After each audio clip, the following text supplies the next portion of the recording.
Anda kembali menyaksikan Breaking News Metro TV. Penemuan pesawat AirAsia QZ8501 yang jatuh merupakan yang paling cepat dibandingkan pencarian sebelumnya. Dunia internasional memuji Badan SAR Nasional atas upaya ini. Serpian pesawat AirAsia QZ8501 berhasil ditemukan di perairan Pangkal Bun, Kalimantan Tengah pada pencarian hari ketiga. Operasi pencarian ini disebut-sebut sebagai pencarian tercepat dalam sejarah.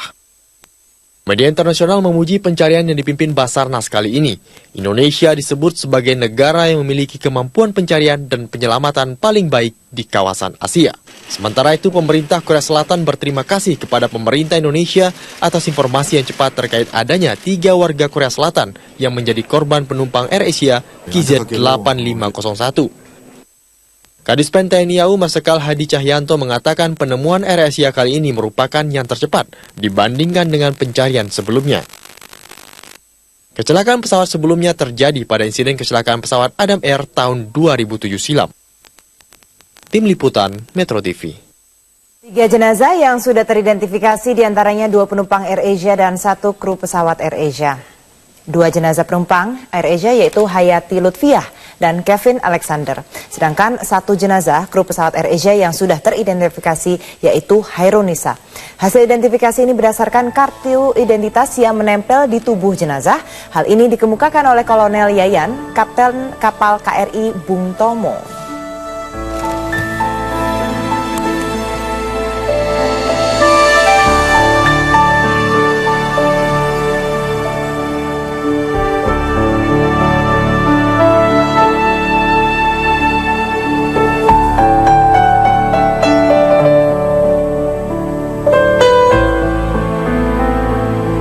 Ya, kembali kita berbincang dengan Mas Jerry. Mas Jerry, tadi seperti yang Anda lihat informasi sebelumnya bahwa ada apresiasi terhadap pencarian dilakukan oleh Basarnas, pemerintah Indonesia pada khususnya. Ini diapresiasi oleh dunia internasional karena melihat kejadian yang kemarin 2014 kan bisa dikatakan tahun yang terburuk lah buat aviasi, terutama di Asia Tenggara. Dengan 2 pesawat Malaysian Airlines, kemudian saat ini AirAsia. Kemarin juga ada AirAsia yang terpleset di Filipina, baru kemarin kejadiannya. Jadi bisa dikatakan ini momok gitu untuk bagi region ini. Nah, jika kita mengaca kepada pengalaman kita, kejadian-kejadian yang sebelumnya, kemudian kejadian yang tahun ini terjadi di negara tetangga, kita melakukan hal yang benar kan dengan melakukan informasi yang terus-menerus, kemudian transparan. Ironisnya kita berpengalaman di sini. Ini sebenarnya pengalaman yang berdasarkan kekurangan kita di masa lalu. Jadi kita sudah belajar dari kejadian Adam Air. Itu yang waktu itu Malaysia masih agak kewalahan waktu kasus yang MH370 di mana banyak informasi simpang siur. Kita sudah berpengalaman untuk itu. Jadi kemarin memang untuk kasus ini masih ada lah pihak-pihak yang mencoba untuk memberi disinformasi, hoax news lah mengenai ada survivor di mana. Dan selalu ada hoax selalu news, ada. Ya. Tetapi kita sudah belajar dari kejadian Adam Air karena waktu itu kita jujur kita malu sekali waktu itu kita dibilang oh ya pesawatnya penumpangnya ada di gunung ini, ternyata begitu ke sana penumpang dari kejadian lain gitu. Itu benar-benar. Nah, lalu juga jadi kita sudah lebih efektif koordinasinya antara Basarnas, TNI, dan juga dengan perhubungan. Yeah. Dan akhir-akhir ini pihak airline pun juga sudah catch up dengan progres yang dibikin oleh authority. Yeah. Nah, perbaikan-perbaikan ini sebenarnya bukan hanya di kali ini kita, oh ya nemunya cepat, enggak. Kita juga harus lihat investigator kecelakaan itu KNKT. Mereka kita rekor dunia untuk membuat final report yang untuk sebuah kecelakaan yang total loss di mana tidak ada survivor. Kita yang paling cepat. Dan waktu itu buat kejadian Sukhoi. Dan reportnya bukan report yang abal-abal, itu reportnya cukup detail. Oke, standarnya memang itu untuk yang kecelakaan. Iya. Untuk kecelakaan di air yang sebelumnya yang paling cepat yang di air yang paling cepat juga di KNKT kita. Itu untuk di kasus Merpati yang di Kaimana waktu itu. 1 tahun kurang sehari kalau nggak salah itu langsung keluar. Yang si Sukhoi itu 6 bulan kurang berapa hari. Yeah. Sedangkan itu standar dunia itu adalah 1 tahun itu harus keluar. Kalau final report belum keluar harus keluar interim report. Kita belum keluar interim report, kita keluar final report dan itu final report cukup komplit. Iya. Gitu. Jadi memang mungkin selama ini investor kita kendalanya adalah data, akses informasi dan lain-lain. Jadi bukannya kita tuh selama ini kurang mampu dari segi kemampuan personil, tapi mungkin fasilitas pendukungnya gitu. Nah, sejak 2007 kan kita dikritik dunia kan. Yeah. Jadi kita melakukan banyak improvement dan kita lihat hasilnya sekarang gitu.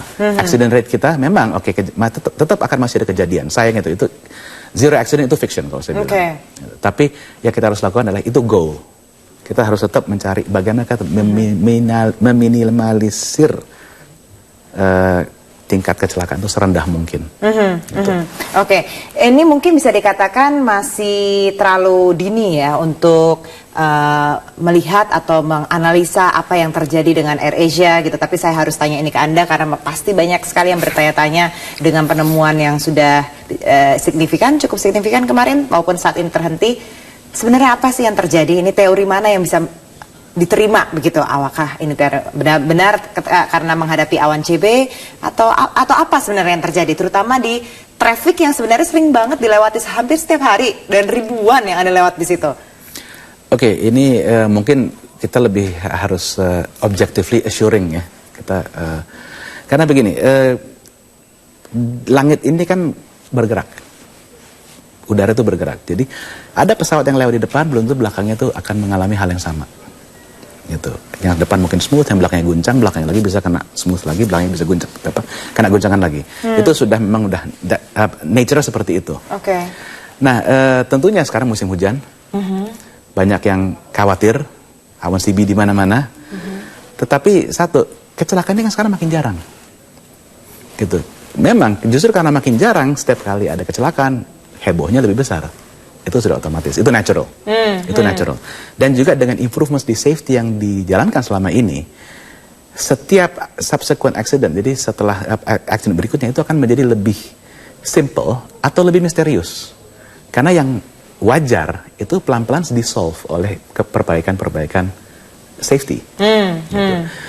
Ini yang kita kadang-kadang harus ingatkan ke masyarakat, ke penumpang, bahwa setiap kecelakaan ini makin aneh bukan karena makin aneh sebenarnya, tapi karena yang tidak aneh itu sudah berjauh berkurang, hampir tidak ada sekarang.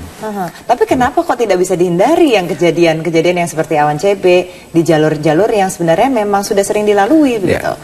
Kita hanya manusia, itu alam itu jauh lebih kuat daripada kita. Jadi kadang itu balik lagi kita bagaimana kita menghindari awan, bagaimana kita mempersiapkan setiap penerbangan. Gitu.